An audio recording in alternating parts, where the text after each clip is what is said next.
I almost didn't go that Tuesday morning.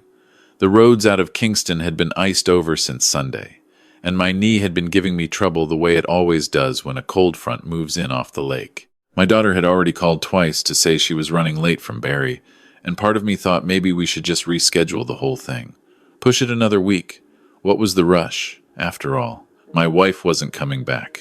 The papers would still be there, but my lawyer called at 8:15, while I was still sitting at the kitchen table with my second coffee going cold, and he said the estate couldn't be closed until we'd gone through everything at his office. There were documents that required my signature in person. He said it in that careful, measured way lawyers talk when they're trying not to alarm you, and something in his tone made me set down the mug and start looking for my boots. I drove the 40 minutes into town with the heat on full and the radio off. The streets were quiet the way Kingston gets in late February, that particular stillness that comes when even the wind has given up. I found parking behind the building on Princess Street, took the elevator up to the 4th floor, and told the receptionist I had an appointment. She smiled and asked me to wait. I sat in one of those stiff chairs they always have in law offices, the kind designed to make you feel like you should be doing something productive, and I looked at the framed photographs on the wall without really seeing them. My wife had loved this city. She always said she could never live anywhere without water nearby, and we'd spent 31 years in that house with the back garden that ran down to the edge of the property where you could just see a sliver of the lake between the trees in winter when the leaves were gone. My lawyer appeared in the doorway before the receptionist had a chance to come back for me. He was a compact, careful man in his early 60s, someone I'd known for nearly 20 years. And the moment I saw his expression, I understood that something about this morning was different from what I'd been told to expect. He said my name quietly, and then said, "Before we go through to the meeting room, I need you to come to my office first. Just you. There's something I have to show you before the others arrive." I followed him down the hall. He closed the door behind us and gestured to the chair across from his desk, and then he opened his drawer and set an envelope in front of me. It was a standard white envelope, sealed, with my name written on the front in handwriting I recognized instantly and completely, the way you recognize a voice on the phone before the person even says who they are. My wife had written my name on that envelope. My lawyer said she had given it to him 14 months ago, at an appointment she'd made on her own, without telling me she was going. She had asked him to keep it separate from all the estate documents, and to give it to me privately, before any family meeting, and only after she was gone. He said she'd been very clear about the order of things. He asked if I wanted a few minutes alone before he left the room. I told him yes. I sat there for a long moment just looking at her handwriting. She had always written in that particular way, the letters slightly tilted to the right, the capital letters a little larger than they needed to be. I used to tease her about it. She used to say her grade 3 teacher had told her good penmanship was a sign of a reliable character, and she'd taken it seriously ever since. I opened the envelope. The letter was 4 pages, written on both sides of 2 sheets of paper, and she had dated it at the top. The date was 3 months before her diagnosis, almost 4 months before she told me anything was wrong. She had known something was happening in her body before she said a word to me about it, and in those months she had been sitting at the desk in our spare room after I went to sleep, writing me this letter. She began by telling me she loved me. She said she knew that was a strange way to start a letter that was also going to be about business records and bank statements, but she wanted me to understand that everything she'd done because she loved me and because she wasn't going to leave me without making sure I had what I needed to protect myself. She said she'd thought about telling me in person 100 times and had talked herself out of it every time because she knew how I'd react, and she needed me to have the whole picture before I did anything. My wife had been a bookkeeper for 30 years before she retired. She had done the books for our contracting business for the first 15 years we were in operation, and when she retired and my partner took over managing the financial side, she had trusted him the way I trusted him, completely and without question, because he'd been my partner for over 2 decades and because the projects were getting done and the clients were happy and there had never been a reason to look closely at anything. But 18 months before she wrote that letter, she had been helping our daughter with some paperwork and had accidentally received a forwarded email from our company accountant that wasn't meant for her. It was a routine note about a quarterly reconciliation, and it contained a figure that didn't match the number she remembered from a report she'd seen a year earlier. She told herself it was probably nothing. A rounding difference, an accounting adjustment, something she didn't understand because she'd been out of the business for years. She couldn't leave it alone. She had always been like that. Once something didn't add up, she would work at it quietly and persistently, the way water works at limestone, until she understood it completely. She spent 6 weeks going back through every document she could access, every report that had been copied to our home, email, every statement from the business account she still had viewing access to because no one had ever thought to remove her. She didn't say a word to me. She didn't say a word to anyone. What she found took up the next 2 pages of the letter. My partner had been running a second set of internal records for 4.5 years. Not a separate company, nothing that obvious. What he'd done was more careful and more patient than that. He had set up a numbered holding account in the business name, which meant it appeared legitimate on the surface, and he had been routing a portion of project revenues through that account before they were recorded in the main books. The amounts were never large enough to create a sudden discrepancy. Somewhere between 4 and 7% of each project's revenue, depending on the size of the contract, calculated precisely to stay below the threshold that would trigger an automatic review. My wife had laid it all out on a timeline in her letter. The dates, the account numbers, the specific projects, the estimated amounts. She had done the arithmetic by hand and then checked it twice. Over 4.5 years, the total she believed had been redirected was somewhere between $260,000 and $310,000. She said she couldn't be certain of the exact figure because she didn't have access to all the internal records, but she was certain of the pattern and she was certain of what it meant. She had also found something else. Our son-in-law had joined the business 3 years ago, working in project coordination, and there was a period of about 8 months where some of the redirected amounts had corresponded with contracts he was managing directly. She said she had stared at that for a long time and had tried very hard to think about it clearly and without letting her feelings about him cloud her judgment. She said she did not believe he was the one who had set this up. The pattern had started 2 years before he ever joined the company, and the account had been opened long before he had any role in the business.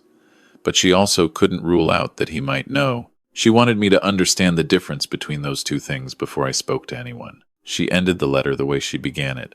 She said she was sorry she couldn't tell me in person. She said she knew she was leaving me with something heavy and that she would have given anything to be able to sit across from me at the kitchen table and work through it together the way we always worked through things. She said she loved me and she trusted me to be careful and to do the right thing in the right order.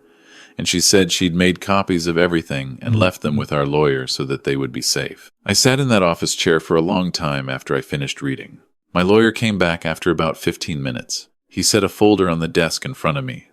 The copies my wife had mentioned, organized and tabbed the way she always organized things, and he said he had taken the liberty of reviewing them when she'd first brought them to him, and that his view, as someone who dealt with these matters, was that what she had documented was serious and credible.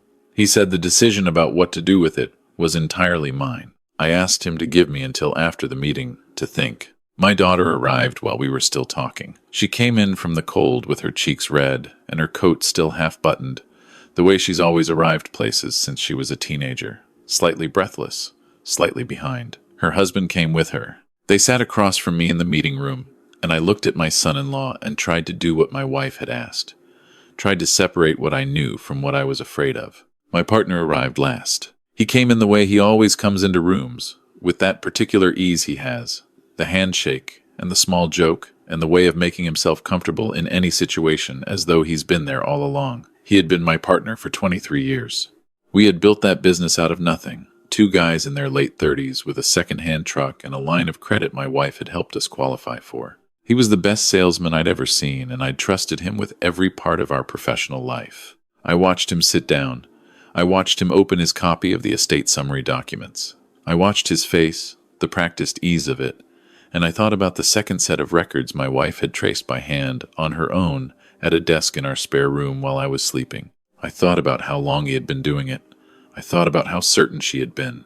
I got through the meeting. I signed what needed to be signed, and I nodded at the right moments, and I shook hands when it was over, and I told my partner I'd call him later in the week about the spring project schedule, and I watched him button his coat and walk out.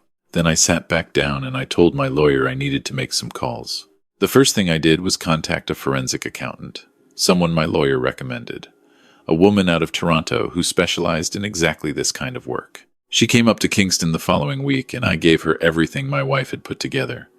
And I told her I needed to know how solid it was before I went any further. She spent 3 days going through it. When she called me back, she said my wife's work was thorough and methodical, and that she'd seen professional investigators produce less organized documentation. She said the pattern was clear, and she said she could now quantify it more precisely with access to the business records I could legally provide. She put the confirmed figure at $284,000 over 51 months. The second thing I did was talk to my son-in-law. I asked him to come to the house on a Thursday evening when my daughter was at her book club. I made coffee and I sat down with him at the kitchen table and I told him what I knew. I watched his face while I talked, the same way I'd watched my partner's face at the estate meeting. But what I saw was entirely different. What I saw was someone who had no idea. He went pale, then red, then pale again. He started going back through his memory of specific projects out loud, almost to himself, trying to understand what he might have walked past without seeing. He said there had been one period where the invoicing on 2 contracts had seemed off to him, and he'd flagged it to my partner and been told it was an accrual timing issue and had accepted that explanation because he was new and didn't want to second-guess someone with 20 years in the business. He pulled out his phone and started looking for the email chain. He wasn't involved. I was certain of it within 20 minutes. My wife had been right about the difference between knowing and suspecting, and she'd been right that it wasn't him. The forensic accountant confirmed it when she went through the timing in detail. Everything pointed to my partner acting alone, and to my son-in-law's brief proximity to those contracts being exactly what it looked like. Coincidence and bad timing on his part. My lawyer filed the complaint with the RCMP's Commercial Crime Section in early March. The CRA opened a parallel investigation the same week once they understood the scope of what had been happening. My partner retained a lawyer almost immediately, which told me he'd probably known something was coming for a while and had been waiting to see where it landed. It took 11 months. At the end of it, my partner pleaded guilty to 1 count of fraud over $5,000. The sentence included 2 years less a day to be served in the community, full restitution of the $284,000 through a structured payment agreement, and a prohibition from acting as a director or officer of any company for 10 years. The CRA assessed him separately for the unreported income, with interest and penalties. He sold his share of the business back to me as part of the settlement, at a price that reflected what it was actually worth after what he'd done to it. My son-in-law is still with the company. He manages 3 of our larger accounts now, and he does it with a level of attention that I think comes partly from those months when he sat with the knowledge that he could have been suspected. He checks things I never would have thought to check. He asks questions I used to assume I didn't need to ask. My daughter still doesn't know all of it. She knows the broad outline. She knows there was fraud and that it's been dealt with. She doesn't know about the 8 months of billing records that put her husband in proximity to the scheme, and I've decided she doesn't need to. My wife made that judgment call when she wrote the letter, separating what I needed to know from what I needed to act on, and I've tried to follow her lead. I think about that a lot, about the way she sat down and made a decision about what to do with something she could have simply left for someone else to find or not find. She could have told me in person and let me react the way she knew I would react, with anger and impulse and the particular kind of stubbornness I have about people I've trusted for a long time. She knew me well enough to know that wasn't the right order of things. She knew I needed the whole picture first, the documentation, the context, the careful work she'd done, before I could see it clearly. She was protecting me, not just from my partner, from myself. The letter is in the top drawer of my desk now. I've read it enough times that I know the shape of it without having to unfold it, know which crease goes which way, know where the ink is slightly heavier on the words she pressed down on. I sometimes sit with it in the evenings, not reading it, just holding it, the way you hold something that belongs to someone who isn't there anymore. I sold the house with the garden in October. The view of the lake in winter had become something I couldn't look at the same way. I bought a smaller place on the west side of the city, close enough to my daughter that she can come for dinner without it being an event. I have a covered porch where I sit in the mornings with my coffee, and in the spring I'm going to put in a garden. Nothing elaborate. A few raised beds. My wife always said I had the patience for growing things if I would just slow down enough to try. I've been slowing down. I run the business differently now. Every financial report that comes across my desk gets a second look, not because I expect to find something, but because the expectation of not finding something is exactly how it happened in the first place. I asked the accountant questions I would have been embarrassed to ask before, questions that might have seemed like I didn't trust my own people. And I've come to understand that asking those questions isn't distrust. It's attention. It's the thing I owe to everyone who works honestly in that company, including the person who showed me how to do it. My partner and I have not spoken since the settlement was finalized.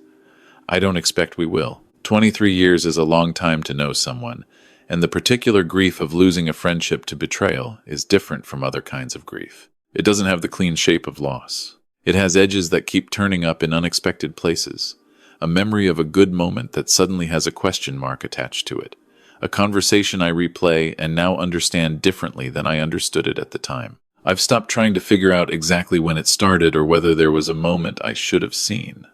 That kind of accounting leads nowhere useful. What I try to stay with instead is the other thing, the letter in the drawer. The 4 pages she wrote by lamplight in the spare room, with the house quiet and her husband asleep down the hall, working carefully through something she didn't want to leave unfinished. That's the thing I come back to. She didn't have to do it. She could have told herself it was too complicated, too uncertain, too much to take on when she was already dealing with everything else. She could have decided it was someone else's problem, that I'd figure it out eventually, that the business would survive whatever happened. Instead, she sat down and did the work, the slow, careful, unglamorous work of someone who understood that the truth doesn't take care of itself. Someone has to take care of it. She took care of it for me. I don't believe in the kind of closure people talk about in these situations. The idea that there's a moment when everything is resolved and you can set it down and move on. I don't think grief works that way, or justice either. What I believe in is smaller than that. I believe in the letter, in the drawer, and the raised beds I'm going to put in this spring. I believe in asking the question I should have asked 6 years ago and in understanding why I didn't. I believe that 31 years with someone leaves you with enough of them to keep going, if you pay attention to what they left you. I kept the letter. I keep the questions, too. The ones she taught me to ask. The ones I used to assume I didn't need to. I keep the knowledge that the person who knew me best saw something coming and made sure I wouldn't face it alone. That's more than most people get.